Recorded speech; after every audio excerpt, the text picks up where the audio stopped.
সুপ্রিয় দর্শক আসসালামু আলাইকুম, কেমন আছেন আপনারা? আশা করি ভালো আছেন। আপনাদের দয়া এবং ভালোবাসা আমরা খুবই ভালো আছি। আর সেই জায়গা থেকে আজকে আপনাদের সামনে নিয়ে এসেছি আমাদের রানী আপুকে এবং আতি আপুকে।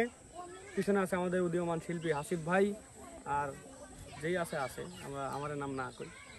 তো আজকে আমাদের গান শোনাবে হচ্ছে রানী সরকার। তার গান শোনাবে একটু দরকার। তো কি গান শোনাবেন? গানেই বলবেন? আমি বলছি হচ্ছে মুখে কন, গানে করবেন না? সেটাই, মুখে কন।